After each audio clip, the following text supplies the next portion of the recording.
This is another crossover episode between Flourish by Advaita Health and Tripp Talks. Ashtanga yoga has long been a big part of my life, and like a lot of people, I've been paying close attention to the drama that's been unfolding in our community. One of the voices that's really stood out to me is Zoë Ward. She's practiced for decades, taught as an authorized teacher, stepped back from teaching, and is now returning with a thoughtful, intentional approach to what it means to share this tradition. This conversation explores the tension between devotion and discernment, and how we can honor a lineage without losing our ability to think and feel for ourselves. It's about learning to use the practice as a tool for awareness and growth, not as a way to punish ourselves or prove our devotion. Hope you enjoy. Today, I am sitting down with Zoë Ward. Zoë is a creative and longtime yoga practitioner and teacher based in Central Virginia. She has studied yoga for more than 20 years, including a decade as a dedicated student of Sharath Jois, followed by another 5 years as a thoughtful skeptic and nuanced critic of the Ashtanga method through her writing and her Instagram account, the Unruly Ascetic. Welcome to the pod, Zoë. Thanks for having me. Well, I want to really get into kind of what you see as the future of Ashtanga and where you're hoping the conversation goes. But to get caught up to speed, I'd love to hear just kind of a little bit about how you came to the practice. Yeah, you could say that I came to Ashtanga on a dare. I had been studying other forms of yoga since I graduated from UVA. I had spent a couple of years uh, doing integral yoga through the Integral Yoga, the Yogaville organization, which is right outside my hometown. Although I didn't know that until I went to India for 3 months to study integral yoga, only to realize it was 40 minutes away from my house. And then through friends I had made in Yogaville, I studied with Dharma Mitra in New York, and it had kind of snowballed into a greater interest in vinyasa. And I was a part of a community in Virginia Beach that was really Jiva Mukti motivated, which at that time in the aughts, Jiva Mukti was like the biggest and the coolest and the most stylish kind of yoga. And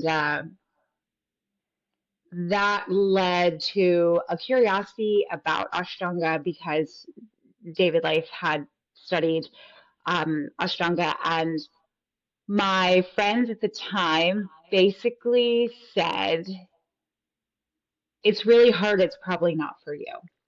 And I didn't really know how to take that because I've always been a hyperfixation type of person. So the idea that something would be too hard for me to take on was very foreign. And I think it was said to me uh, in with the intention of a friendly challenge, but that is not what resulted. And I did a workshop with Tina McGregor after having kind of casually attempted the series a handful of times. And I really loved what she said during the workshop about how you start at the beginning and you just work your way through, and you get as far as you get. And the idea of not having to figure out what work to do, and having studied different schools of yoga and having been really enmeshed in and a teacher in a vinyasa community that was always like trying to do more and do bigger and be cooler. It was the idea of like, oh, there's just this very straightforward path and you do that and that's enough. That was incredibly, incredibly soothing to somebody who is just an intrinsically motivated person. Like I have to have something that I'm working on, something that I'm doing. And to simplify the decision making process via a progressive series, that was, that was great. That was it. And then I almost immediately left my entire life and community to go to Mysore. Wow. So started going to Mysore pretty soon after that kind of introduction? Yeah, it was about a year and a half later. So I practiced in my studio and by myself and with a couple of friends that I could talk into it for about a year, going back and forth and seeing Kino and subsequently Tim when I could. And then I realized like there was no real way forward other than to prioritize at least one trip to Mysore and see what that looked like. Yeah, so you went to Mysore and went a few times and came back authorized at some point. Tell me about kind of the trajectory of that and what that was like, both from an experience just, you know, getting involved in the maybe larger international community, but then Mhm. also probably like the obsession phase of collecting asanas and Yeah. then yeah, so tell me about like I think of that gradual like, probably burning obsession, just getting more and more and fixated on things. Yeah, it's funny because it's a story I don't relish telling because I not that I'm not willing to. I love to talk about myself, but it's so common for people to talk about their experience of Mysore and to talk about their time with Sharath and to tell the story in a way that presents their experience as really unique and special. And we all have had the like identical, unique, and special experiences there. But my experience was unique and special. I promise it was different from everyone else's. I was really, really fortunate to be at the tail end of a generation of practitioners who were allowed to show up as novices, who were Mm. allowed to show up doing everything wrong. And Sharath was patient with that. Like that was allowed. It was during my tenure in Mysore that he made the rule that you had to have an authorized teacher. You had to be through primary. So my first trip to Mysore, I was stopped at Supta Karmasana, and I had no idea that I would be stopped, like hard, like called out in lead class. You stopped at Supta Karmasana. I had no idea. It was mortifying. Um, yeah, so that was a very weird first trip to have gone from being in my home community one of the more advanced yoga practitioners, a gifted body. I always joke that only in Mysore am I stiff and like a little chubby, because that was not the case at home. And, even doing Ashtanga to the extent that I had made me like really exceptional in my home community. And then I go to Mysore and I remember observing the first class that season and seeing Laruga practice and being like, oh my God, what have I gotten myself into? So then my second season in Mysore was the last year that Sharath would allow us to kind of sign up indefinitely. So Hmm. I was there all season. I think it was a 6-month season that year, and there were 4 or 5 of us who were there all season, which again was a very kind of special experience, like immersive experience that changed quite quickly afterwards. And that season, I got to Wipada in intermediate, and then was stopped at Wipada for 3 years. So if you want to know anything about my body, it's that it does not like for my leg to go behind my head. And so then I was stopped for 3 years there, and I got authorized, level one authorized during that time. And I had been practicing for 4 years, I think, when I got level one authorized, which from the perspective now, of somebody who's been doing the practice for 15 years and chose to take a break from teaching because I wasn't sure of the ethics behind it and whether like I was grounded in myself enough to be doing that. It is wild that like Shaw was like, oh great, you can do Supta Brahmasana, you can stand up from back bends. Like here's a laminated piece of paper. Like that's crazy. Yeah, and I immediately went home and was like, "Oh, I'm authorized," because I was the only authorized person in my city. But there were very long time practitioners here who hadn't prioritized Mysore, and there was definitely an unfair bias towards my authority because I was young and because I was financially irresponsible.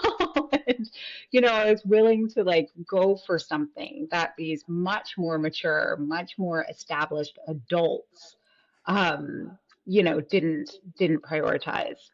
Yeah. And yeah, and then eventually I think Sharath gave up on my Dvipada. I don't think anything ever actually changed. I think he just decided that, I suffered enough, and honestly, like I was funny enough. Like he thought I was funny, so he gave me some leeway around my physical capabilities, and I was level 2 authorized at like Tantra or Karandavasana, and then got like the full series later. But and then I did the teacher's course, the last one he did in 2016. I actually applied, did not get in, and had a friend who was in Mysore go to him and like sob my case to him, and he did let me in the end. Which just So shows how special you really are and were, right? well, I mean, I'm sure other people had similar, like my friend who pled my case was in the same position. And Yeah. she was another person who, in the grand scheme of humans, has a very gifted body, but in the grand scheme of my sort is like pretty middle of the road, like me. But she was lovely and she's dedicated and she just shows up and she does her work and she there are many people like us that Sharath made time for who are not the Kinos and the Larugas and the Magnolia Zunigas of the world. Like we're just kind of normal citizens that he also gave opportunities to. So I appreciate that he did, you know, I don't want to get too sidetracked on what I think of Sharath. I do think he got a little blindsided sometimes by celebrity and definitely assumed that physical giftedness corresponded with ethical maturity, which wasn't always the case as we are currently, addressing as a community. But I do think he saw the people who really really loved it and really really desperately wanted to do right and be there and be a part of it. And I feel very lucky that he saw me in that way and he acknowledged that about me. Totally. Well, my background or my coming to the practice was I was in the army and I was embarrassed to practice yoga and I had David Swinson's DVD and I would sneak out behind the gym in El Paso, Texas. But then and so I went and practiced with Saraswati once with my father, like right when I got out of the army, and I just spent the rest of the day reading. Didn't have any friends in the world. We made a few, Yeah. normal people friends there, but, um, really, really spent that time with a lot of self-study.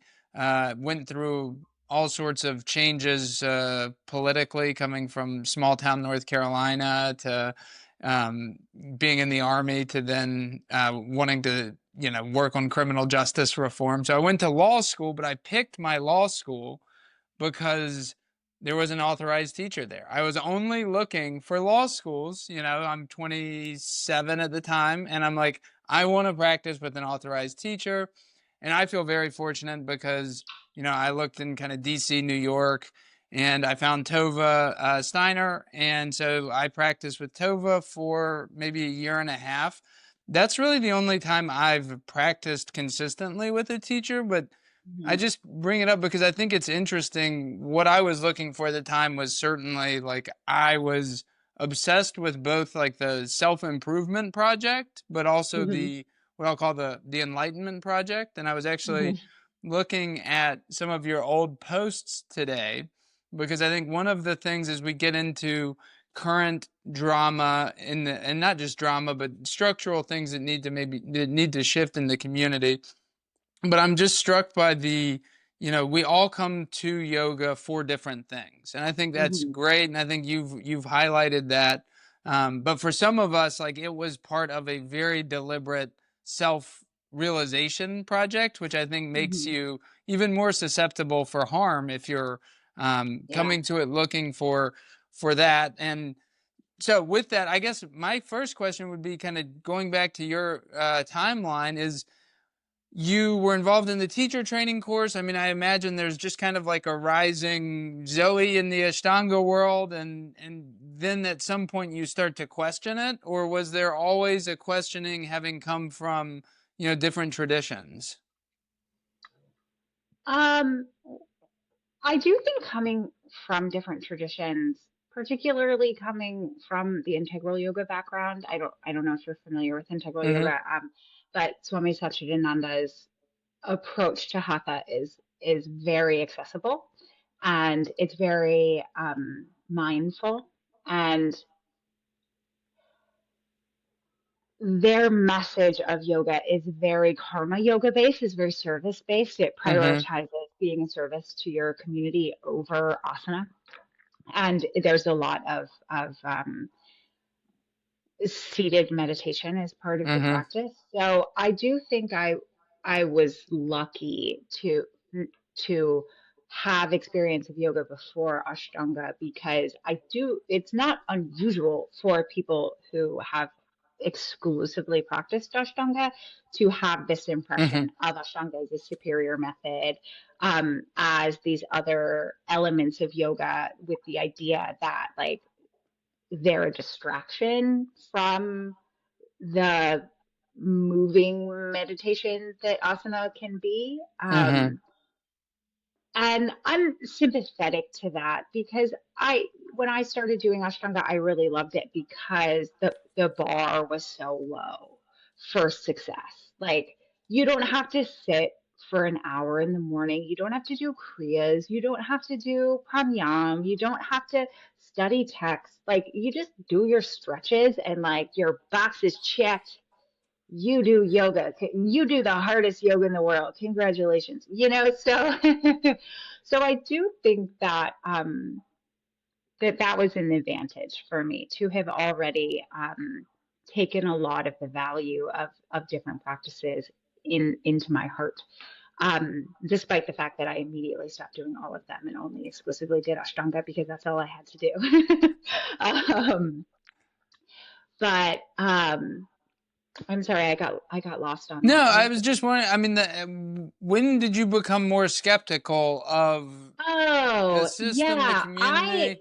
I have a really confrontational personality. Like, I'm just a contrarian person. My parents are very contrarian, so it was how I was raised, and I was frequently the person at brunch, at yoga summer camp in Mysore, who was like saying the off-color things and making the jokes. And of course, like, I was very loyal to the system and saw a great deal of value in it, but that doesn't mean you can't still kind of poke fun at the things that, like, don't make sense. And I did a number of I had a number of like bits that I would do in Mysore in, person with people, like my little stand-up routine jokes that would and I don't know if you've seen any of the Meadow character. The I Meadow have. character Yep. is one that I did for a long time, and then I got a really unfortunate amount of encouragement during the teacher's course. I had a friend that season who was so supportive and so lovely, still has runs a really dedicated program and stays out of trouble. He's an inspiration. But he was very encouraging of, like, this is great. This is what the community needs. Everybody needs to lighten up.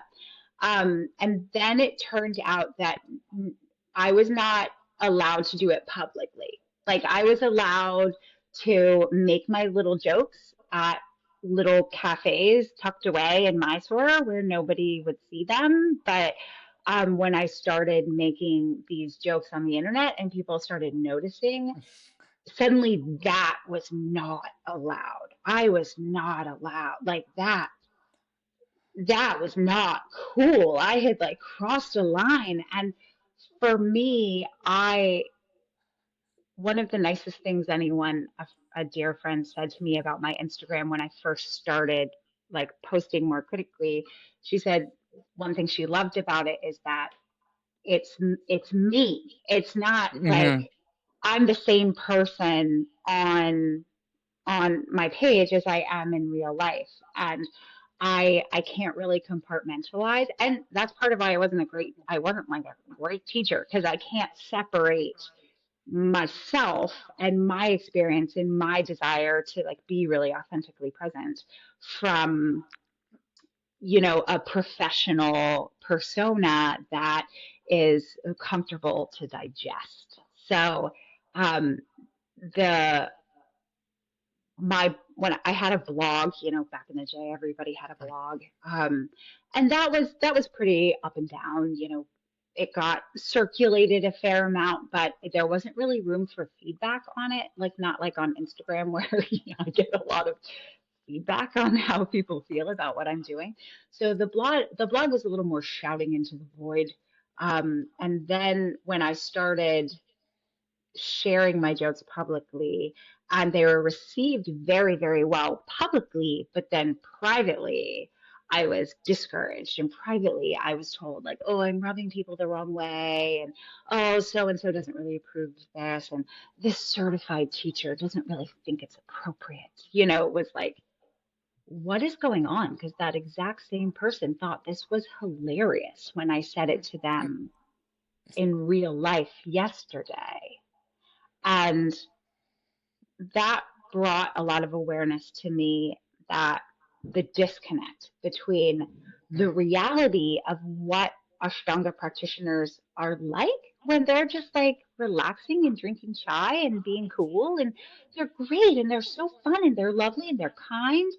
But then when they become their public persona, who is authorized and who makes decisions for others, they like lose all of their lightheartedness. And I started calling people out on that, and it got real, real ugly, real fast. And what do you think motivated that? I mean, from your side, what's actually going on with the people who thought that you were funny in private, but in public it wasn't allowed? I think because, oof, that's a great question. I have a couple of answers to it. Well, number one, a lot of the jokes I was making were about how seriously we take ourselves, and it's become more common to talk about it in the last few years. But going to Mysore is yoga summer camp. It's Hmm. vacation. It's not a job. It's not full time. Like it's not hard, Like you do have to get up very, very early in the morning, and like that can be tough, you know. But you do your practice. You maybe go to like a chanting or philosophy class here and there. Maybe there's like an anatomy workshop offered by some osteopath who happens to be in town. But for the most part, you eat breakfast with your friends, you talk about your practice, you schedule workshops, you take a nap, you write a blog, like it's very relaxed. But there was, especially during the time I was there, this conversation about Mysore being this enormous sacrifice, and you have to be dedicated and you have to be serious, and it's so much and it takes so much. And the teachers who go to Mysore every year are such amazing troopers that they get through it, and it's like, so I think there was an issue, this kind of cognitive dissonance around like wanting the world to take us very seriously because we take ourselves very seriously, but also like recognizing on the other hand that like actually it's great though. It's so fun. Like going to Mysore is the funnest thing ever. You get to go and like this guy who's just the coolest, who you totally love, like gives you advice on the shapes that you work so hard on. And like when you've done a really good job, he lets you do another one, and that's so fun. And then you get to go eat all this amazing food and relax in this incredible part of the world, and like all of your best friends are there, and you just get to hang out and chat all day. And like it's just the two stories don't, like, the reality of what it's like doesn't line up with the image we were trying to like project out into the world. And I think I was pulling back that veil, and that was not, that, that doesn't work for people who like their life and livelihood depends on having people take them seriously. And my whole argument was like, you can be yourself, and you can be a goofball, and you can love your life, and people will still take you seriously. Like, you can be nice and people will still take you seriously. Like, you can let people make decisions for themselves like the adults they are, and they'll still take you seriously. And I don't think the community that I was with at that time, not to speak for the entirety of the community, because I know a lot of people also felt this way, but I think the people I was butting heads with at that time weren't ready for Mm-hmm. that transition. What do you think most people that I've talked to that had personal relationships, especially with Sharath, are, they say like he didn't really teach like that. Or there were, I think that when I look at the process, because I feel very much like an outsider, I'm not in the teaching community and had never really had an interest to go that route. Hmm. Not that I, yeah. So I just, but I'm very interested in the dynamics. I find humans fascinating, and I think some of these patterns repeat wherever we are. We like these hierarchies, or we create them eventually. Um, but I've always heard that like the emphasis on asana like is disconnected from the way that even Sharath teaches. But the hierarchical nature, needing to practice with an authorized teacher, that made sense to me. Just like you had to have some calling mechanism for Hmm. people to go there and get authorized.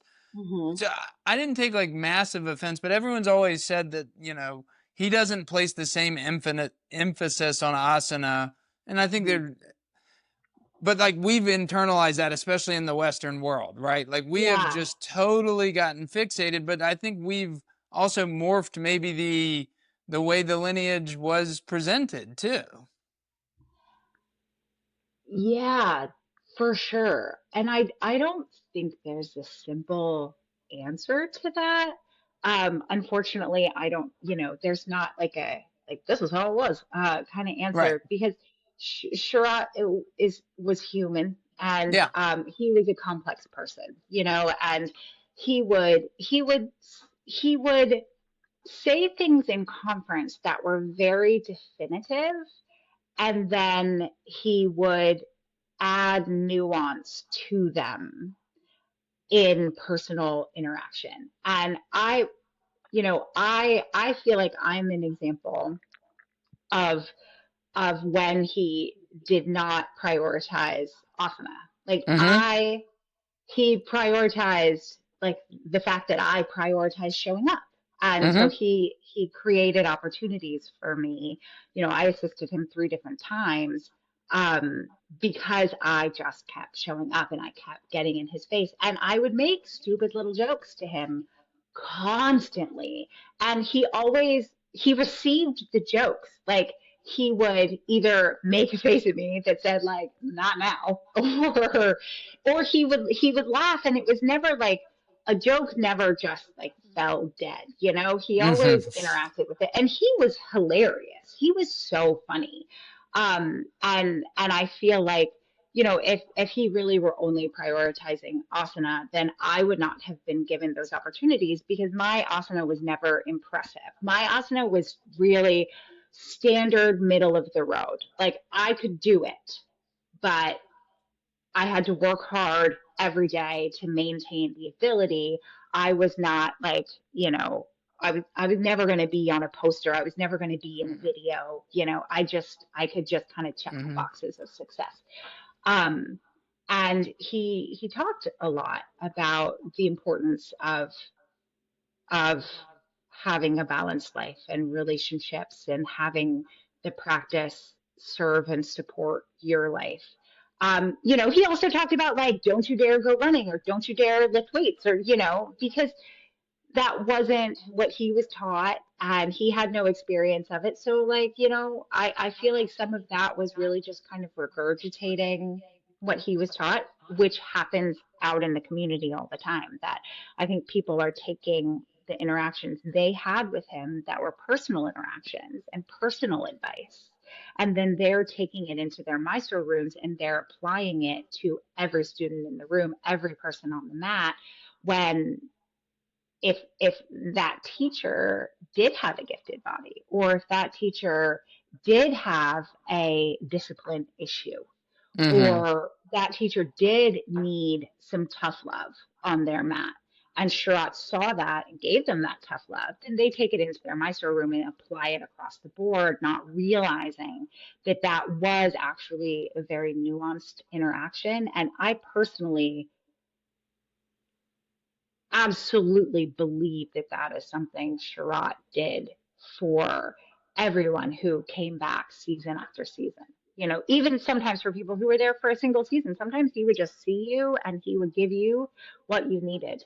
But I think because those interactions were so brief and so laser focused that it felt like, oh, this must be generalized advice because there's no way this could be catered to me as an individual. Because how would he even do that? I don't know how he did it, but it was his superpower, and it really was his gift. Um, so I think that is, a bigger issue with the way the method is taught. That Sharath was very nuanced, and we don't give him enough credit for how nuanced he was as a teacher. And that's not something that um, that the teaching community strives to emulate as much as it should. Yeah, I see like a bell curve, and so many people fall in the middle of like rigidity, and on like Hmm. the really, on the tails, you've got the people who are just like, just do your practice, or just, do what feels right, and that is Hmm. like the lazy answer and the very wise answer at the same time. Hmm.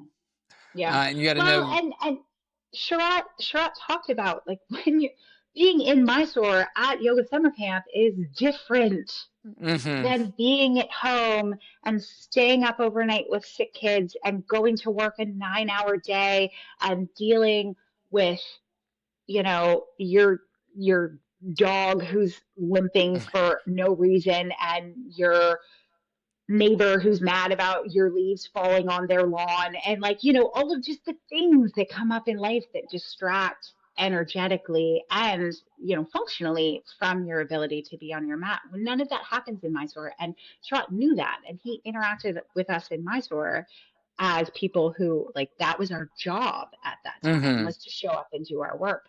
And I heard him say it on plenty of occasions, but the people still took the expectation of effort from Mysore home and applied that to actual householders who don't, that's not a reasonable expectation to have for them. Yeah. So this, you're starting to see some of those rifts in general, or this personality. And then when did you quit teaching? And if you want to share anything about that, or are you thinking about starting teaching again? I came home from the summer course in 2016 and had run up against, over the course of that year, at least three different circumstances where I felt like a senior member of the community had had misjudged a situation and had, as a result of misjudging a situation, mistreated somebody who was either their student or you know lower on the totem pole than them. And in those circumstances, I had said, hey, you probably didn't realize this happened, but it happened. Let's fix it. And the response was that the person who was harmed is responsible for their own feelings about it, and that's out of their hands, basically. And I then did not probably respond appropriately to that. I was like, no, you're being a bully. I'm going to tell Sharath. And unfortunately, when I told Sharath and said, like, hey, this person is being a bully, what do I do? Sharath's response was that they're senior to me and I need to defer to their judgment. And woof, that's hard to hear, Mm-hmm. that because Sharath, like, will kind of pay lip service to the, like, everybody's a student kind of talk, but then, like, also was upholding the hierarchy in a way that, was really hurtful. And yeah, and that created a lot of doubts Mm-hmm. about, you know, it made me realize that Sharath was limited in what he could offer the community. He was so gifted and he was so wonderful, and we were so lucky to have him. But he's also just a human being, and he was not capable of taking on everything that the community needed. Like, from my perspective, we knew way back, we knew 10 years ago that we needed, like, a board of ethics. And Sharath, I suspect Sharath was counting on the practice to do the work. Like, he felt like, if people are doing this practice, it's going to keep them in line, and it's going to help them make good decisions, and it'll keep everybody safe. But unfortunately, there are so many people doing the practice who are so gifted that their experience of progress in the practice and their experience of being offered authority in the community made them feel ethically superior to other people. It increased the ego influence instead of decreasing it. And then those people were out there causing harm. And me, the just, like, kind of annoying, scrabbling raccoon in the corner being like, hey, we're all peers. We should offer each other feedback. They didn't want that from me. I don't blame them. I'm annoying. But um, having Sharath say it to me made me realize, like, ooh, we are lacking in really big ways. So I went home, and I had a small private studio at the time, and I went home and really had to look at the potential to be a part of that problem. Because even though in Mysore I was very average and, like, my ego doesn't have a lot of room to shine in that room, at home I'm not average. At home I'm like the cool kid who can do the stuff and is authorized, and, like, like, I'm cool at home and people look up to me. And I I felt like, if these people who I looked up to so much made these choices and felt that they were above reproach in their choices, that they could see the harm being done, and they were willing to say the victim of this harm is responsible for their own feelings. I am not responsible for having caused that harm. Like, if those people who are so much more advanced than me Mm-hmm. can make that error in judgment, then the potential for me to also make that error in judgment is just way too high. I don't want that responsibility. I don't want to take that risk of causing harm to people in that way. Mm-hmm. And it's not quite as like morally superior as it sounds. I also was, like, facing a renewal on my space and had other personal stuff. Like, got engaged and knew my life was kind of shifting in a different direction. So it was a combination of, like, really having a lot of doubts about the ethics of the community and my role in that, paired with the kind of convenience of being able to just shift directions and still have a lot Mm-hmm. of purpose and have a lot to do in my life if I did that. Um, yeah. And then now, God, 9 years later, I got married very quickly. Congratulations to me. We've been married for 8 years, and we keep joking that now we can get divorced respectively, and nobody's going to say we got married too fast. So I got married, had a couple of kids. They're getting into, they'll both be in elementary school next year. And via my Instagram account, I have made peace with the fact that I can't leave it behind. You Mm. know, like I tried to like put the practice down, and I tried to put down the drive to influence people, you know, and to communicate about the practice in a way that's helpful to people. Um, and I can't not do it. I Tried really hard to I put it find that down. really And interesting because I'm in the same camp as like I have a couple of times where I tried to just I don't need to do this. I can meditate, I can just do yoga or I can, mhm, go for a run, I can go for a hike, but something just kept me drawing me back. Like I do love the sequence yeah. and like there's some really great, stuff about doing the same thing every day and seeing what your body can do. hmm hmm And it's, you know, and it's fun. Fun. It's Yeah. fun. Like Yeah. it's a fun thing to do. And when you have people to talk to about it, talking about it's really fun too. Yeah. And you know, when you figure something out or when you succeed in something for the first time, like that experience is so wonderful, but then sharing that experience with people who get it, that is so wonderful. And it's just like there's so much space for it to be such an absolutely lovely component of a dynamic life. That, yeah, I tried to put it down, and I couldn't, So you because couldn't put it's, it down, and now thinking about how are you thinking about your position in the future. community now and teaching and what do you feel like you're trying to accomplish or explore through your art and writing? Um, You know, I'm not a real goals oriented Mm. person. I used to have this conversation a lot when friends would say, like, what's my goal for 2016? Like, it's going to be this pose, or, you know, what's my goal for 2020? It's going to be this, you know, movement or whatever. And I'm not a real goals oriented person. I'm a little more like, I'm just going to take the next step and see how Mm-hmm. that feels. So I've been thinking about like what my next step could be and what I could offer. And I feel like, having tried to walk away from the practice and created space in my life from the practice and the method, which to me are kind of two, they're interconnected but separate things. Like the practice is the shapes, and the method is the like the work, you know, and the structure around how it's done.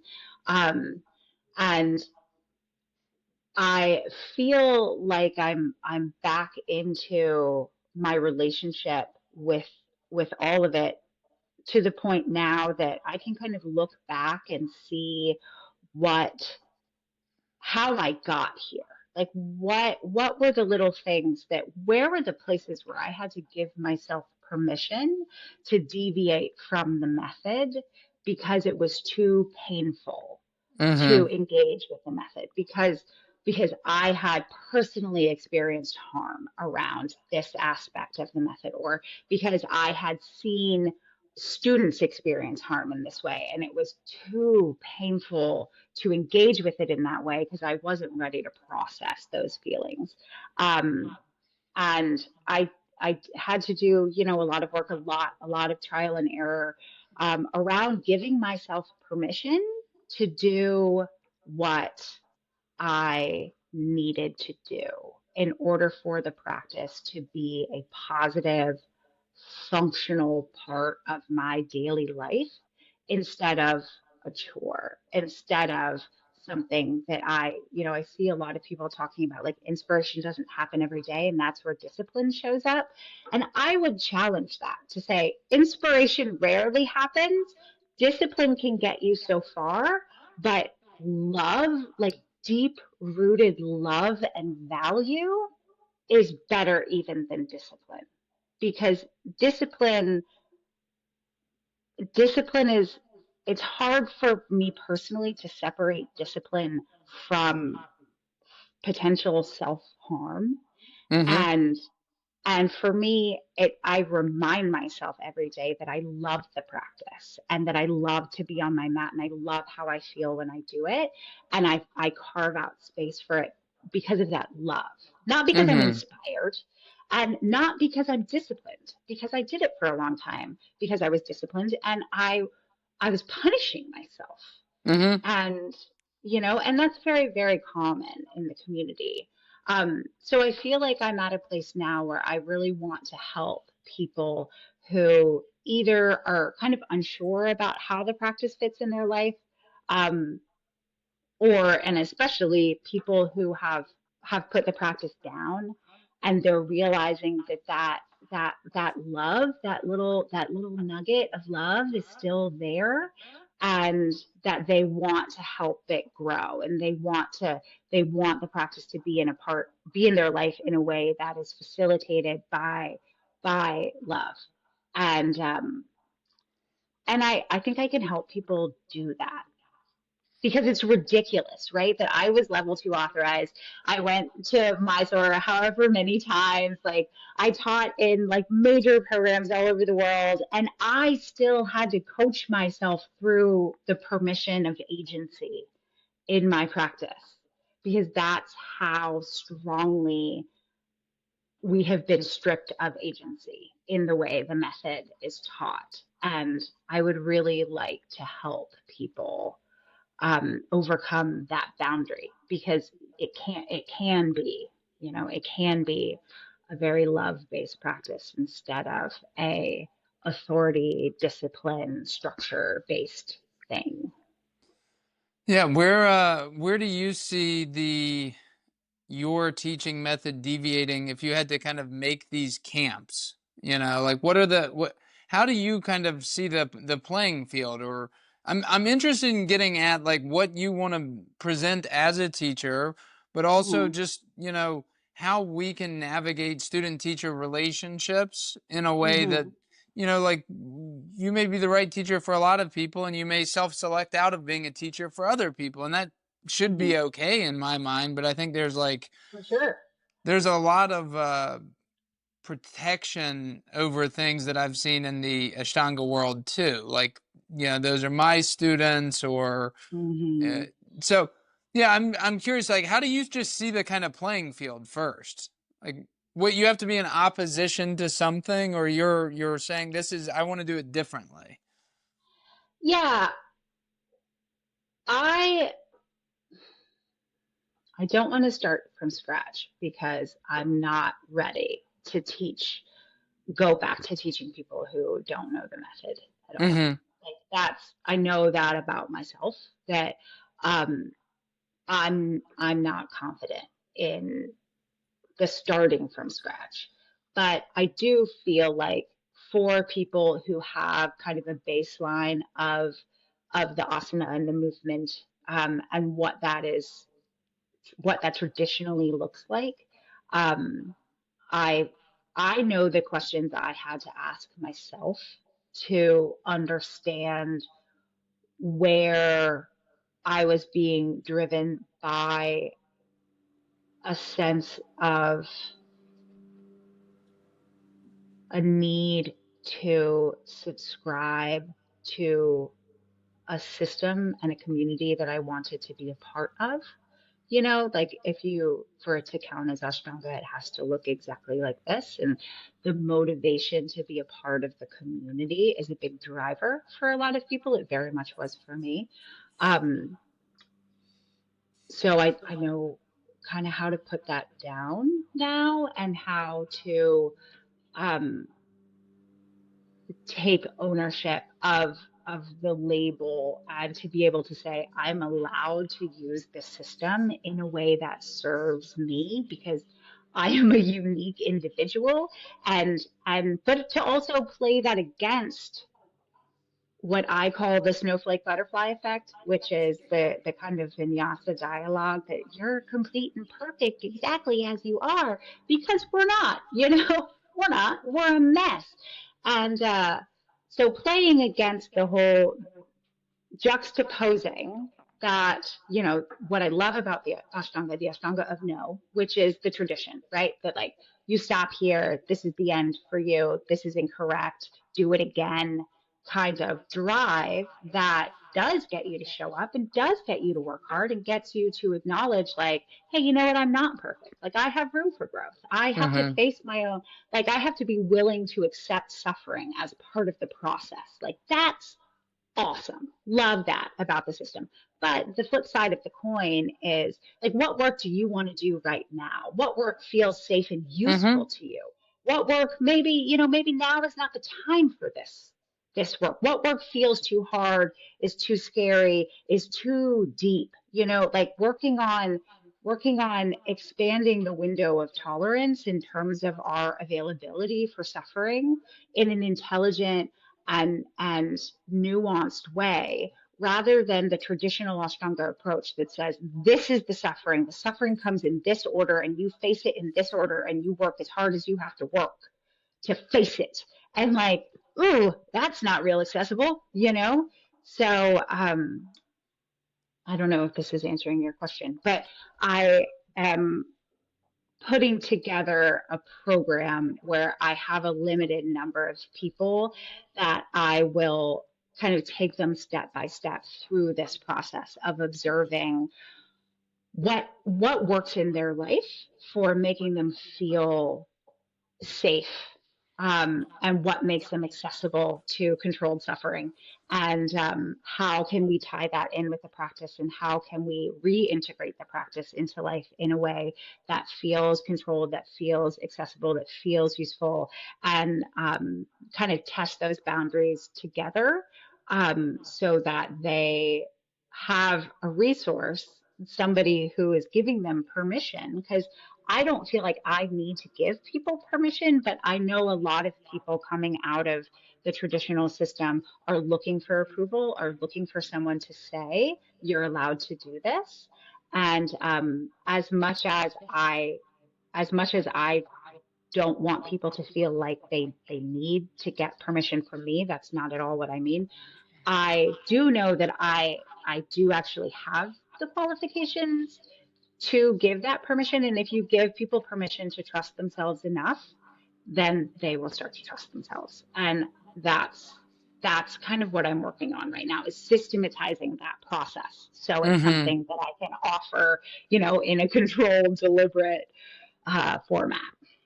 I like that. The I did my homework in preparing for this conversation by listening to two podcasts you were on, and I think the one with Adam Keen, there was a discussion about kind of the role of the teacher or something around asana, and I believe he said something along the lines of, "I just kind of see myself like an asana coach," and you were Mm-hmm. saying you have a different approach to that that maybe got you in trouble with senior teachers or Yeah, certified teachers yeah, or for whatever. sure. And Yeah, to me, I'm the this is, opposite. yeah, I'm the this is, opposite. and this is, I think, what really draws me to, a lot of your work, but also, again, there's this fine line, whoever's in charge is just a human, but they're in a Mm-hmm. position of authority, and we need to grapple with those, dynamics, and we also need to just be clear about like the way that we're planning to teach, because Mm-hmm. it's not that there's a wrong answer necessarily, but you need to know what you're signing up for. At least that's kind of how I feel.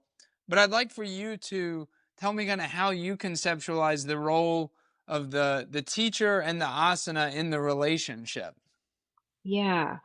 It's really hard for me to speak to the community at large because I believe that different approaches serve different students. And the internet and teaching remotely is a great resource because it allows students to move towards the teacher and the community that best serves them, where, we used to be very limited by proximity.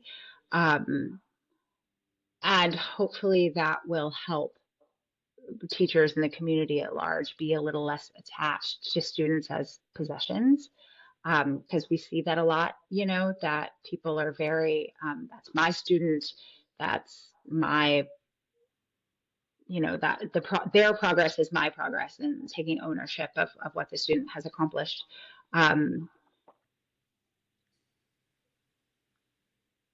I taught primarily when I was teaching before I had my own program in Charlottesville. I taught in other people's programs. I was the Mysore sub. Like I would go to a city when that teacher would go to Mysore and I would sub Mm-hmm. their program for them. And as a result, because I don't want to alienate my employer, basically, the students would say, I'd be like, hey, tell me about what you're doing. What is this? What are you doing? And they'd be like, oh, I'm doing this, and my teacher said to do it like this and to try like this. And inevitably, over the course of 2 or 3 months, I would say, okay, can I offer you a different approach? Like, let's Mm-hmm. try focusing on this pose, or let's try approaching this pose in this way, and give that a try for a week. And then next week, let's talk about, like, did that work for you? Do you prefer what your home teacher gave you to do? Let's figure out which approach we want to work with. And frequently, students are so gracious and, generally speaking, so lovely in like every community I was ever in. And they usually liked to do what I was offering because it was a limited time. They knew their Yeah. teacher would come back and they would just go back to what they were doing before. So they usually liked to kind of jump on board with something new for a little while. Um, but the takeaway was that I couldn't show up and say, you have to listen to me. You have to do what I'm telling you to do. I'm the teacher. There is no room for deviation, because like that, I would get fired. Like Mm-hmm. the teacher would come home and be like, wow, so you're a jerk, you know? So, as a result of that, when I was teaching in my own community, or I was teaching kind of jointly in a couple of different programs in Charlottesville, um, there I was the one who would say, oh, well, what did this other person tell you to do? Okay, that sounds great. That makes sense. I can see why that's valuable. I would have you approach it like this for this, this, and this reason. So give it a try and give me feedback. And then a couple of days later, how did that feel? How's this feeling? What do you think? And I was flabbergasted that the response I got in those circumstances where the other teacher was observing me teaching, they got mad and they were like, you're talking too much. You don't maintain the solemnity of the Mysore room. It's too much dialogue. I had uh, a, I, a participant in Mysore class. I would not call her a student. She was never my student. She's authorized in her own right, where I tried to discuss like a posture that she was really struggling with, and she wanted me to just adjust her through it. And I was like, I'm not really comfortable just manhandling you into this pose. Like, what's happening in your head when you do it? Like, what's going on? Because I could see this big emotional Mm-hmm. response. And she said she hadn't paid for my pseudo psychobabble. She just wanted the adjustment. And yeah, and I think it's just a temperament thing. Like some people teach that way, and some people like really are interested in the emotional dynamic and in giving students tools and letting students make choices for themselves. And then I think some teachers, and I don't necessarily think it comes from a bad place, want to keep the Mysore room very meditative, like very quiet, very bare bones communication, because they have a lot of faith in the practice itself doing the work.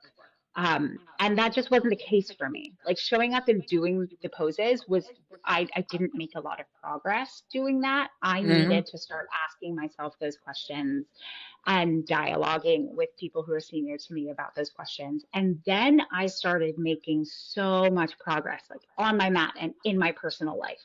And that was amazing and inspiring and so motivating for me. And I just really, really, really want to share that with people. And I had a little Mysore program with like 5 students, and they liked it. And so, there are your people who will like to approach it that way. I have a friend who has a program in a city with a competing program that's very, very traditional, and my friend's program is similar to the way I teach, very consent based, very what, does it feel useful to you? We'll decide collectively if we think it's appropriate to like take on new poses kind of stuff.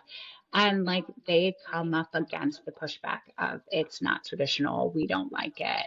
Um,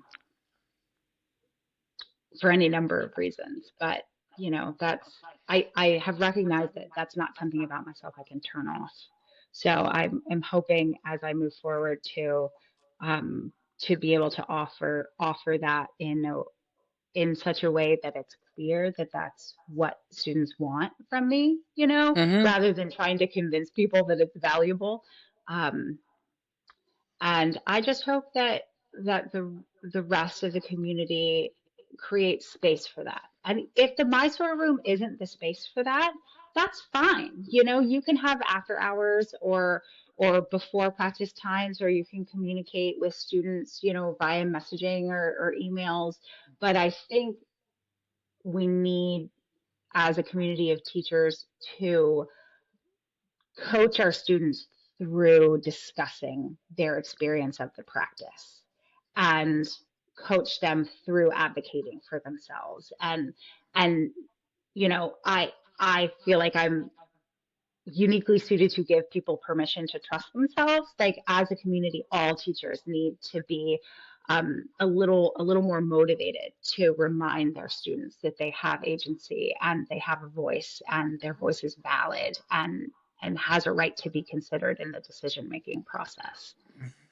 Yeah, I find it interesting again, feeling kind of on the outside looking in, but there's so much that's self-referential in the community, right? Whether we Hmm. use the tradition, which, depending on who you talk to, you hear very different things about what that means. And, right, Yeah. like, what about when it was the original Shala and, Mm. like how much, personal interaction actually was there, right? Like, Hmm. like I've always Well, and we found never the, talk about the language barrier. or the language or the culture that we come out these practices come out of. And so Yeah. like one of the things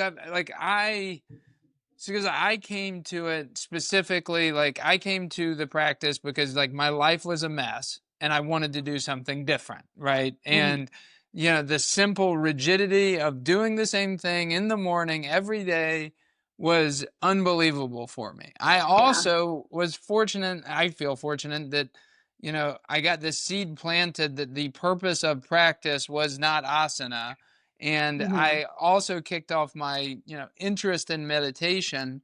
And then when I did find an authorized teacher that I could practice with for a long time, she really told me like, hey, like I don't think you're going to get everything you're looking for from asana, and I'm not going to be the only teacher in your path, but you Yeah. know Tova is wise beyond her years. Like you really are so what kind of karma dropped you in Tova's lap? Because she's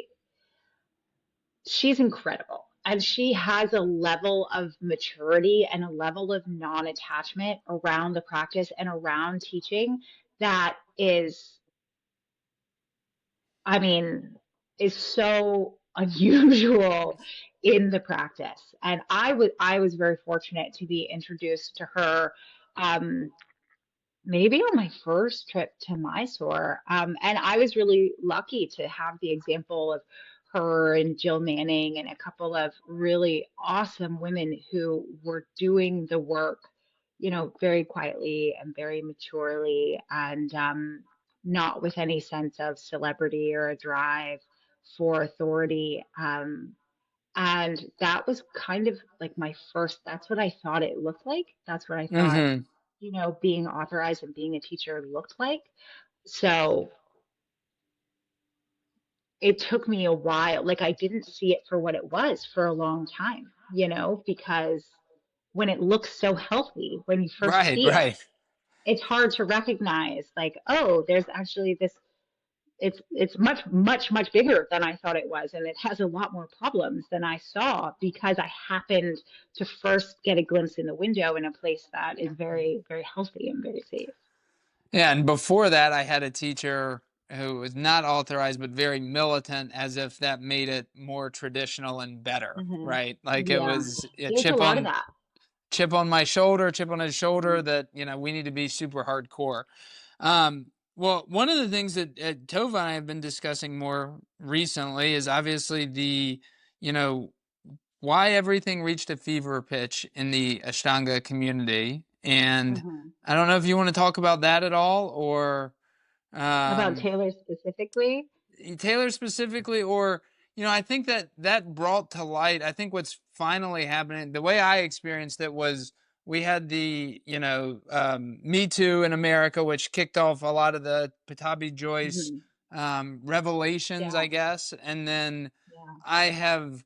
I was, on the Trini Foundation board, so I had a personal relationship with Taylor.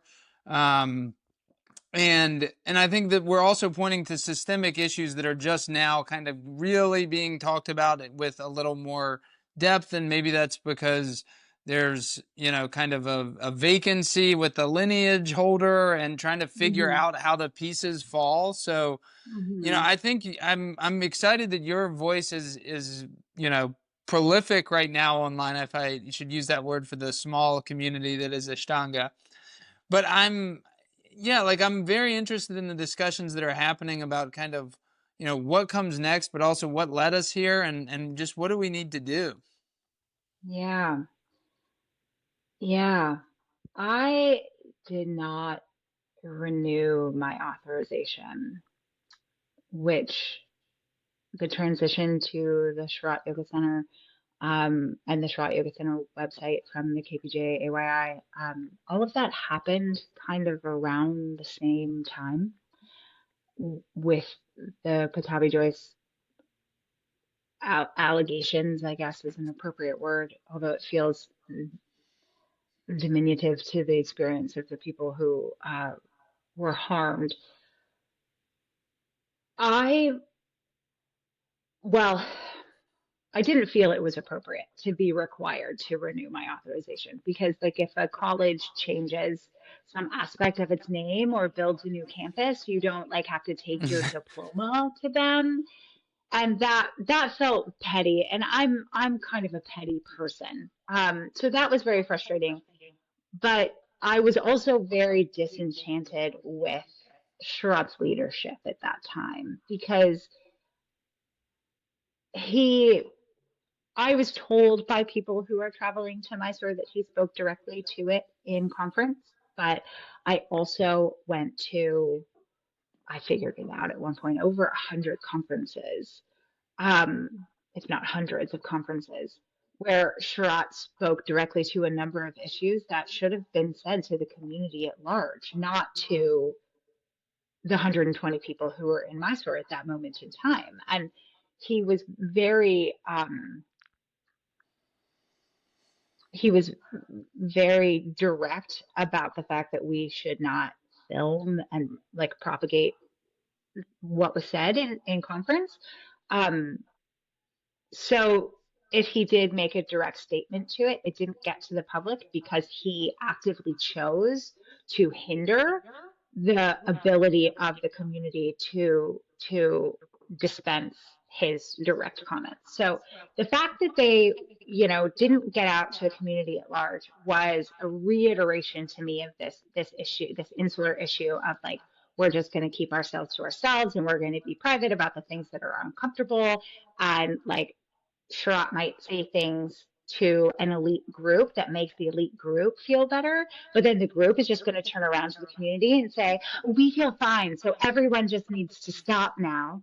And like, gross. And I didn't really realize when I was part of the group, when I was hearing the things from Sharath and I was comforted by his words, I didn't realize, how elitist it was that I thought like I hear it and I feel good about it and I'll tell my community and that should be enough for them. Like Mm-hmm. like I'm not the Pope, like to be like hearing it from me is enough for you.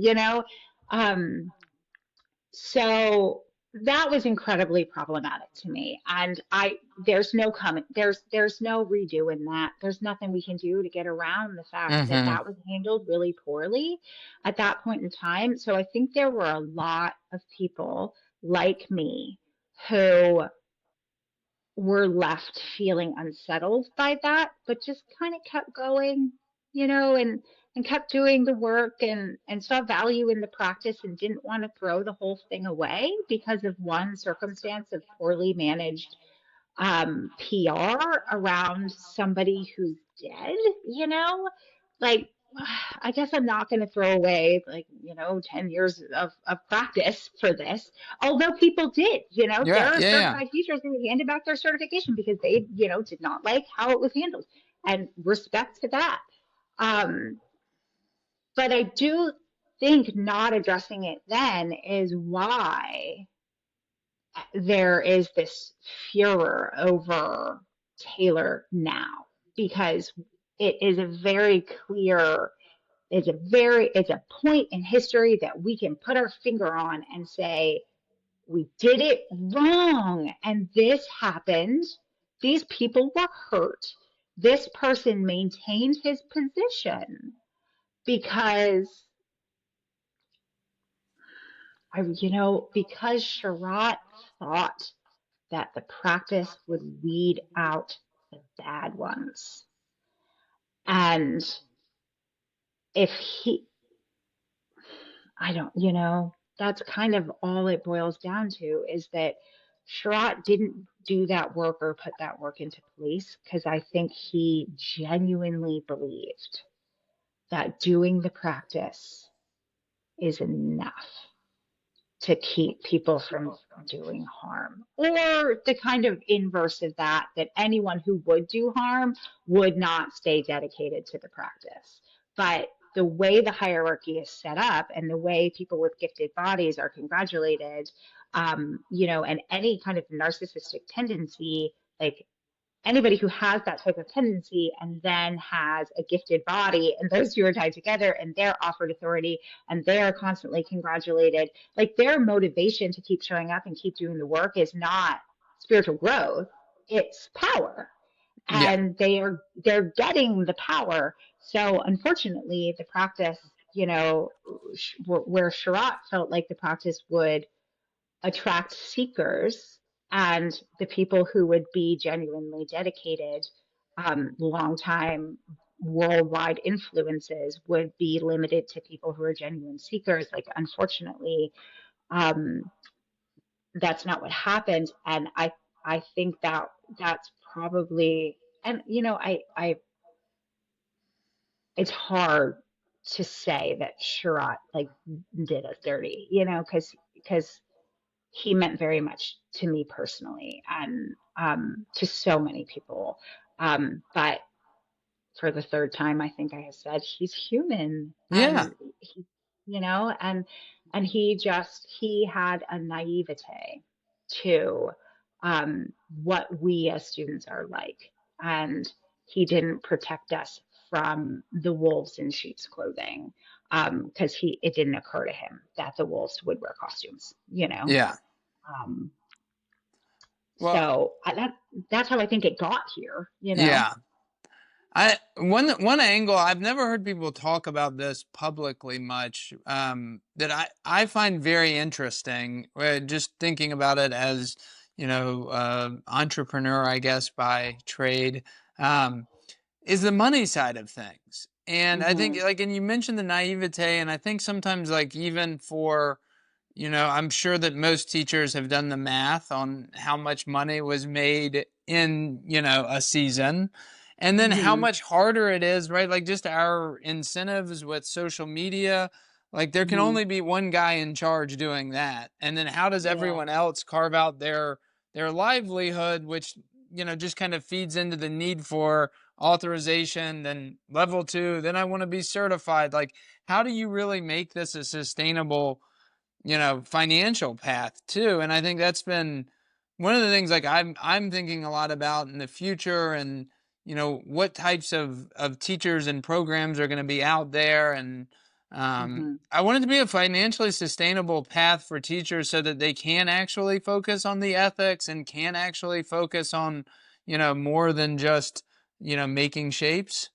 Yeah. um but I don't know, if that is an interesting topic to you, but Well, I mean, we are in the throes of late stage capitalism, so I'm not really sure that that's a realistic ask for the world. Mm. Like, and not to say that it couldn't have been, but I there are other economies in the world Yeah. than America. So, there are other places that where people could be more successful, but the cost of living is so high. I feel like to really be truly financially stable as as an Ashtanga teacher or as a yoga teacher in general, you either have to diversify wildly, Right.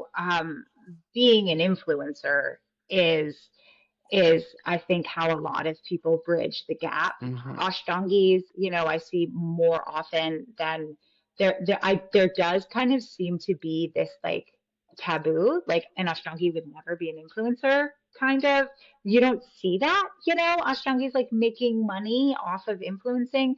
I'm seeing a lot more one-on-one coaching, like Hmm. remote coaching, that I don't think Sharath would have approved of. And it has like proliferated in the last year since we, unfortunately don't have Sharath's feedback anymore. Um, there's also the workshop circuit, but Hmm. workshops are so expensive now. It's crazy. I mean, $1,000 for a weekend, so expensive, that it's that kind of the cost benefit analysis of like, can you justify that expense? I'm seeing a lot of retreats. Do you feel Hmm. like you're seeing this Hmm. as Oh well? yeah. Yeah. Yeah. It's a lot of like you invest the whole week and like Hmm. turn it into a vacation, like rather than a weekend workshop where you're not taking time off of work or anything. It's fitting into your regular life. It's like this is what you do for your Hmm. vacation now. Um, I know there are a couple of more senior teachers who are offering Mysore seasons at their Hmm. studio to like encourage people to come practice with them for like a month or whatever. But I personally think that the value of authorization at this moment in time, from what I am seeing, is more of a liability Mm. than than a selling point right now, especially after the letter and the authorized well, you can't even say authorized community because the greater authorized community was not consulted in the letter. It was a limited, a Hmm. closed group of people who made a decision on behalf of the larger community, which is what I have consistently criticized as a pattern that the leadership have. Um, I I am getting a lot of feedback in my space that there is a sense of distrust around people who are authorized Mm. because it it correlates with a level of privilege that is unrelatable to a Hmm. lot of people who, are either young to the practice or limited in their privilege around it. They're like, I don't want a teacher who like, has this crazy gifted body or has like tons of money and free time to go to Mysore. That's not me. That's not my life. They won't understand me. Like, I don't want to practice with someone like that.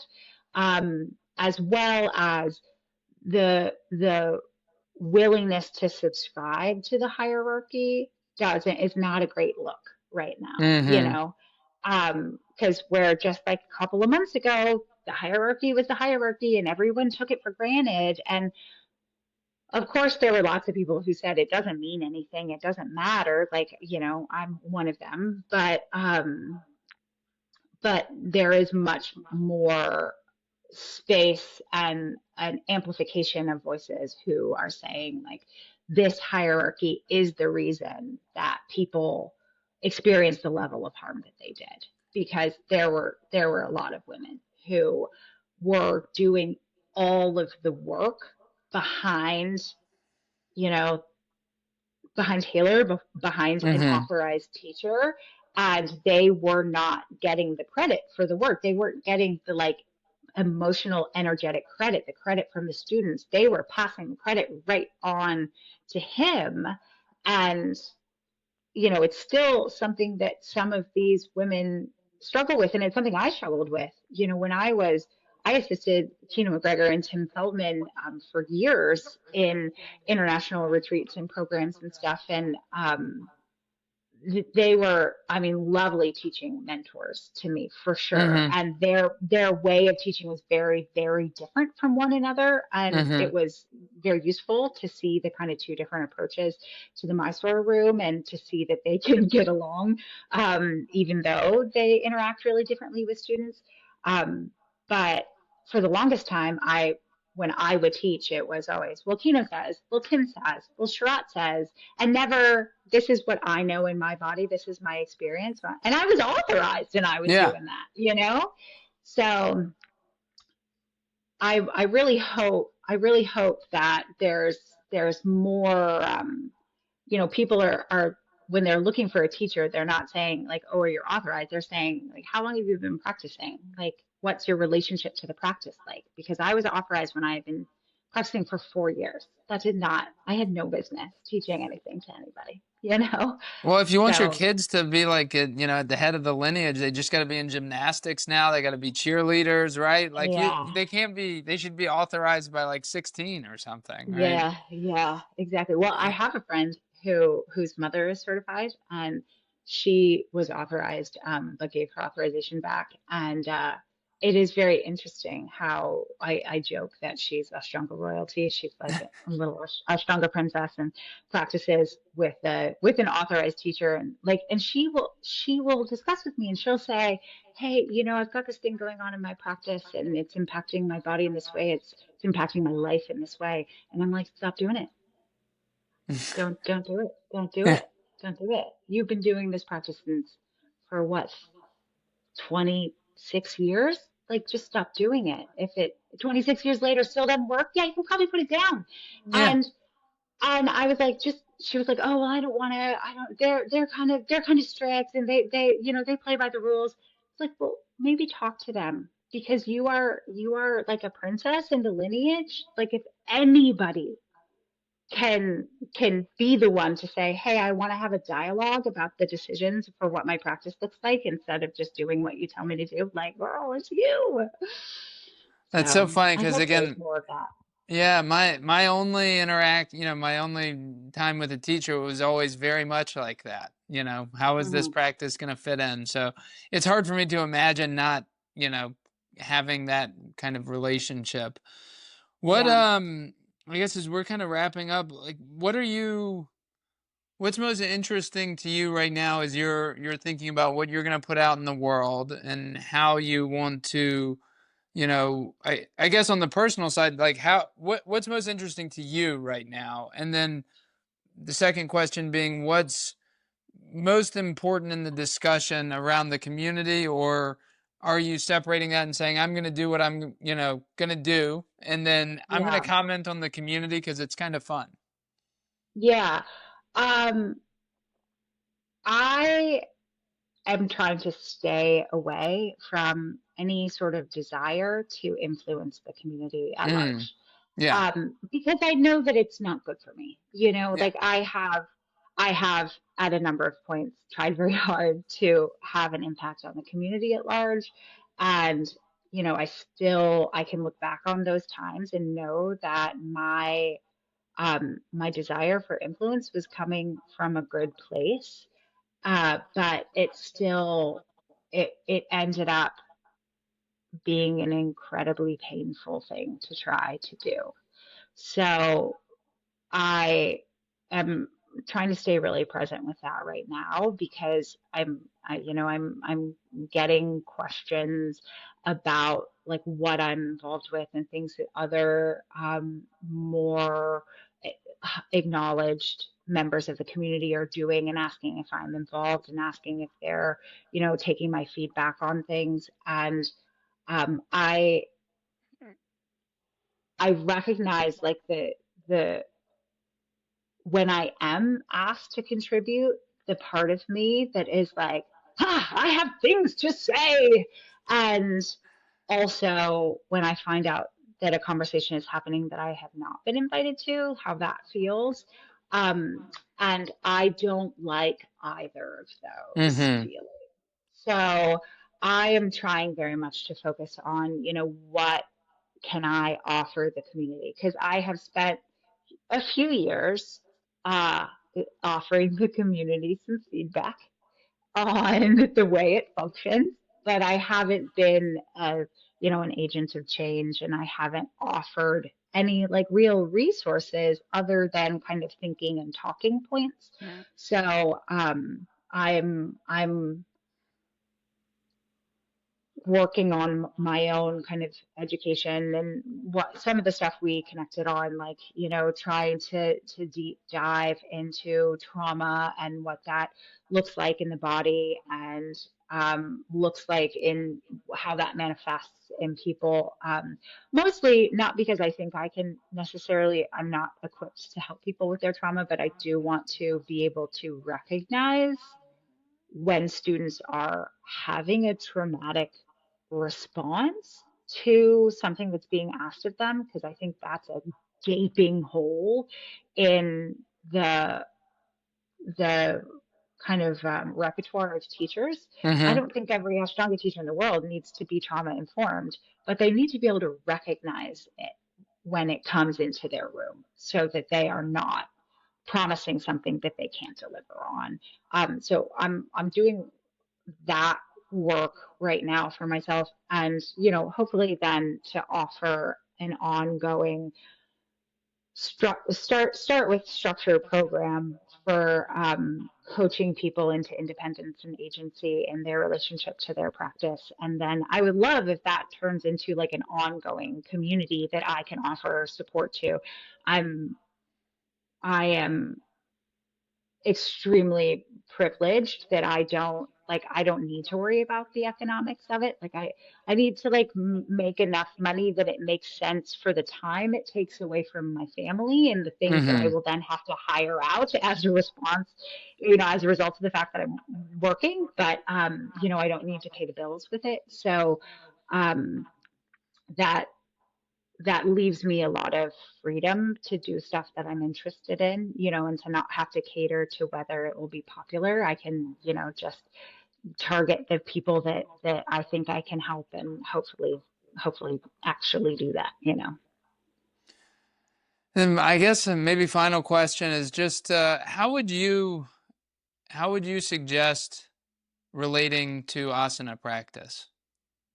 Knowing that it may go in some phases, but if through your 20 years of practice, you know, Mm, what kind of, relationship, that balance between, there is an element of discipline, but, uh-huh, learning to be intuitive, and how do you go from, the strict rigidity maybe that serves you at some point to becoming more mhm, intuitive? Or I'm, as someone who's just now after 11 or 12 years of practice starting to like listen to my body, uh, uh-huh.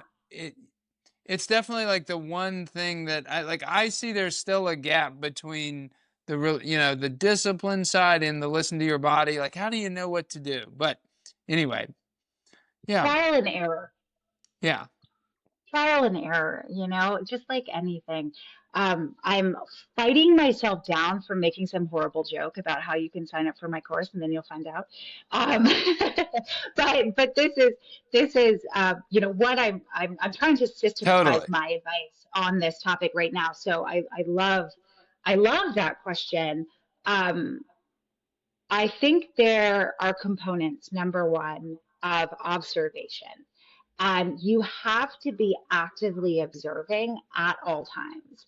And I think a lot of people don't realize that there is a component of disassociation with their practice that feels like meditation, and Mm, that they are not actually experiencing what they're doing, and they leave their practice with this kind of numbness that in a very overstimulated world feels kind of soothing, mm-hmm, and I think that you can only disassociate if you're like following an external plan. So I think the structure and the rigidity of the practice and the sequence of asanas in some ways can be a hindrance, because we need to stay very present with what we're doing. And like I've done it, you know, I've definitely gotten on my mat and like been doing sun A, and then suddenly I'm in Prasarita Padottanasana and I'm like, I don't even remember getting here, you know, because I had just zoned out. And um, you know, so it's being present in the moment, but also present through the rest of your day. And how do you feel? What's your energy like? Was it a good expenditure of energy? Do you feel, you know, or did you feel like you could have worked harder and you're motivated the next day to like put a little more oomph into it? Or are you exhausted and realizing that what you did today was not sustainable? So that like that constant presence and observation is really important. It can't be like you do it when you're on your mat. It can't be like the advice is so frequently like it has to be habit, you know? And I completely disagree with that. I think it needs to be something you actively choose to do every day. And because when you have the option to not do it, but you choose to do it, it just has a different energetic impact on you, and you're more present with it if you have the option to give it a pass. And you know how, you know, if you have an option to not do it, you have to just not do it sometimes. Mm-hmm. You know, you have to say, like, I don't feel like it today. I'm super tired. Like, I didn't sleep well. My kid's got this thing going on, whatever. And you're like, you know what? I'm going to take that time. I'm going to take that 40 minutes, that 90 minutes, that 2 hours that I would normally put into my practice. I'm going to give that time back to myself today. And I'm going to use it for a different sort of replenishing practice that serves me. Whether it's just quietly drinking a cup of tea, maybe reading a book that, you know, is really kind of filling your cup these days, walking your dog, enjoying, like right now, the weather's amazing in the morning, right? Like sometimes I don't want to shut myself into a dark room. I just want to sit on my porch. And I think when you allow yourself deviation, then you value adherence more. And then when you get on your mat next, then you can really observe. Either like, oh, I'm on my mat and I feel so good and it feels so good to be doing this. I'm so happy to be in this space. And the rest of the day, you're like, I felt great on my mat this morning. I have like my energy is back up. I'm really present. This is wonderful. Or maybe you take a day off, you take a week off, you take 3 years off, and you step back on your mat and you're like, oh no, this isn't what it used to be. Like it's hard. Like it feels different and I don't like how it feels different, and it's very emotionally painful for it to be so different than it was when Mm-hmm. I was disciplined. And that is like you have the opportunity, if you're really present, you're really observing, you have the opportunity in that moment to see like, ooh, that's some ego like attachment right there. Like maybe my practice when it looked like that before, maybe it wasn't good. I just liked being good at things. Like maybe it Mm-hmm. wasn't actually good for me moment to moment. I just like being capable. And what I liked about my practice was proving that I'm capable. So Mm-hmm. then like, okay, then find something about your practice you like. And maybe right now your practice is not going to show you that you're capable, but maybe your practice right now can show you that you are peaceful, and your practice can show you that you can be kind to yourself, and your practice can show you that you are a hard worker who can accomplish just about anything if you're steady with your work. And maybe your practice will show you that the the thing you were trying to accomplish, it doesn't actually serve you and it's not useful. You know, like all of the, but it's like it's constant, you know, Yeah. you can never like that has to be interesting.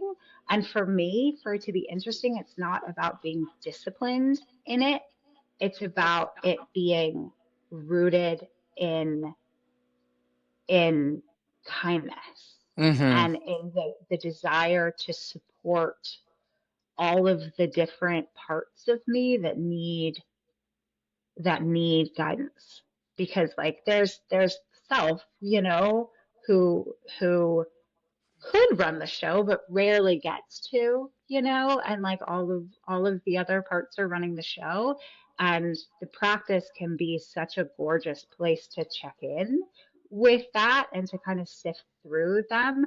But in order to do that, if like one of your parts is like this very like protective, like I need to be capable, I need to be powerful, I need to be able to like be disciplined. Like if that part is running the show, like is running your practice, then like you're not doing it, and it doesn't serve you in the same way.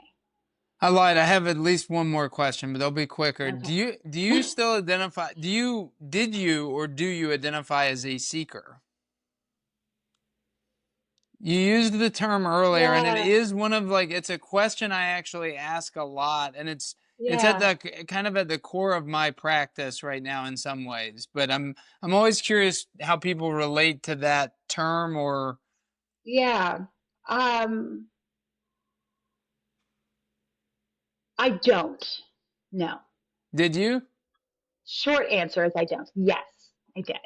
Um, at because for me, and this is, very personal. Um, it's a personal path.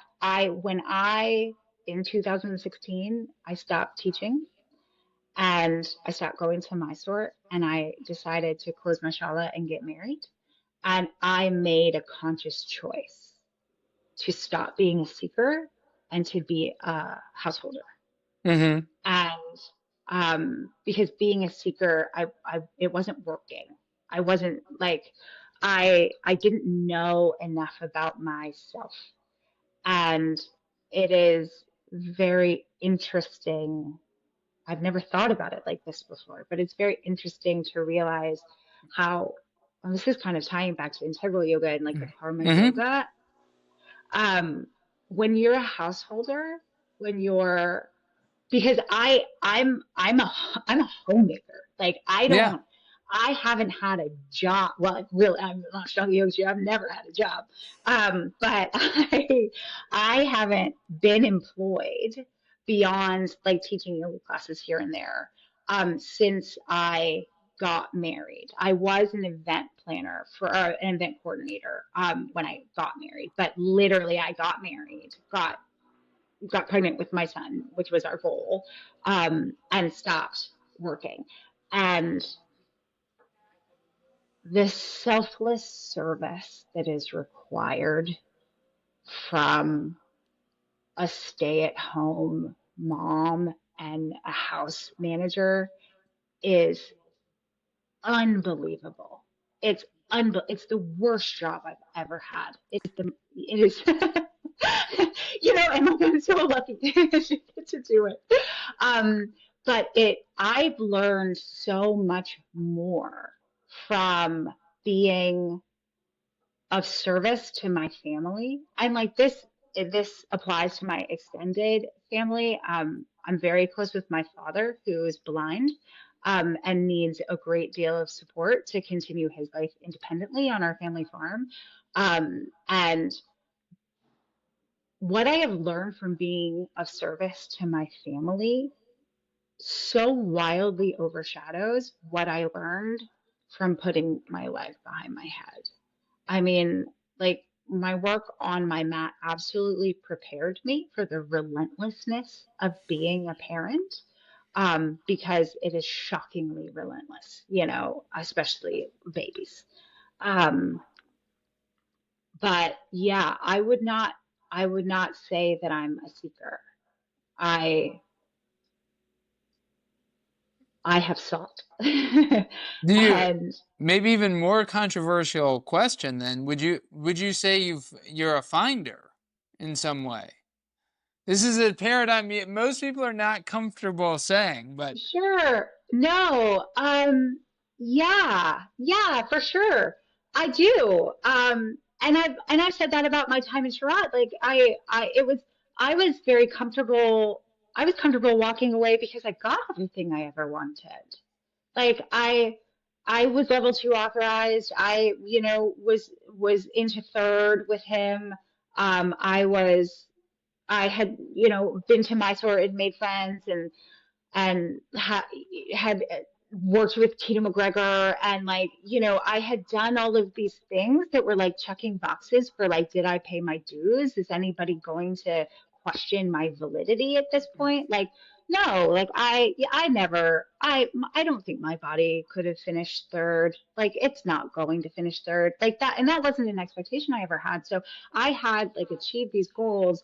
And so it was comfortable to kind of shift my attention to new goals, to relationship goals and family goals and, all of that. And so in a lot of ways, like I got as much as I had hoped to get out of it. And like, relationships are hard and parenting is hard. And I feel like my time in the practice gave me so many tools for that that I wouldn't have had. And like, does that mean that I think I am like morally superior or spiritually superior? Absolutely not. It means the bar I had for success when I was 22 and graduated from UVA and like went to India for the first time, I like my bar for success was like completely unrealistic. I'm gonna be enlightened or something, kind of goal. And now, 20 years later, my goal is like a contented life where I have good relationships and I like am serviceful to my family. And so for me, the next step now is how can I be serviceful to the community again? Because I haven't done that in a long time and I haven't offered anything in terms of the practice. Um, and and yeah, so I don't know. Maybe ask me in a couple of years, Yeah. and maybe I'll be a I, seeker again. Because like, isn't that's like I'll the tell. I mean, I Indian? don't. My conceptualization is that spiritual communities in general keep people. There's this orientation that we need to be seekers forever, but that's really kind Mhm. of part of the hierarchy too. And Yeah, the enlightenment conversation can happen another day, but like I do believe like a lot of people kind of find it or find what they're looking for, and then they can go on to do life, and they have tools. But one of the things I've explored recently is that, we don't have to keep picking up the narrative that we need to be seekers. Like we can mhm. do certain things, and we can even have a teacher without having that seeking energy. And Yeah, I actually, I mean, not that you asked for it, but my opinion is like the way you're talking about sharing the practice is like that you found something and now that you can mhm. actually share it because you're Yeah, not just parroting other people's stuff. Like you now yeah, know what you've got. So yeah. I'm I'm And I know that personally, it's limited. I know yeah, what I have to offer totally. is like Totally.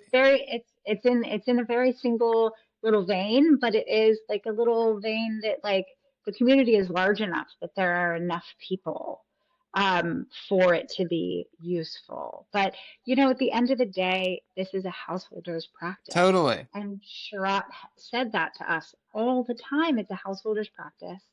And it I I hadn't previously had the option to be a householder. And Mm-hmm. now that I have had that experience, I am so overwhelmed, like in a very positive way, overwhelmed by the householder experience with the practice. Yeah. And the fact that we would say to people who have had marriages and careers and supported their own parents in their old age and birthed children and raised children. And the fact that we would say to them, you can't trust your own judgment, you have to trust someone else, is wild. That's insane. How accomplished Yeah. the individual people of this community are, and that we would try to strip them of agency and trust in themselves. That's how did that ever happen? It's You know, crazy. crazy. Crazy. And I think Wow. it's because so many of the leaders of the community are not householders Yeah. because they came into the practice and they came into their authority and they never stepped away from it to be a householder or they never had time before developing their authority as a householder, and their practice and their relationship to practice always kind of took precedence over their experience as a householder. And then that's the message, that the practice takes precedence over being a householder. And like, I'm here to say that that does not have to be the case. Awesome. Awesome. I think that's a good place to wrap. I know I got to go, and we went way over. Where can people find you online, or when can we expect more information about your offering? Well, right now, just my Instagram. I realize that I will probably need to think about a website and stuff. I used to have one, but not anymore. Um, so hopefully, my goal is to kind of get things rolling, and then in the fall next year, when both my kids are in school full time, I'm hoping this can be a little more steady. So, I my short-term goal is to have the first generation of this program available after the new year, to have kind of a fresh slate for people who are interested in doing this work for me. So yeah, I should be comfortable with like kind of public promotion of it as we're moving into the holidays. So Awesome. hopefully very soon. Well, thank you so much for taking the time to talk. Yeah, it was really nice. Thanks for letting me talk at you some more. Absolutely. I would love to keep going. I am going to get off now, but hopefully we'll Yeah. continue the conversation. Yeah, for sure. It's nice to be in Thanks touch, a lot. Tripp. Bye. Bye. Thanks for listening to Flourish by Advaita Health, a podcast about the art and science of living well. Learn more about our work and explore all that we do at advaita.health. That's ADVAITA.health. Until next time, here's to living the good life together.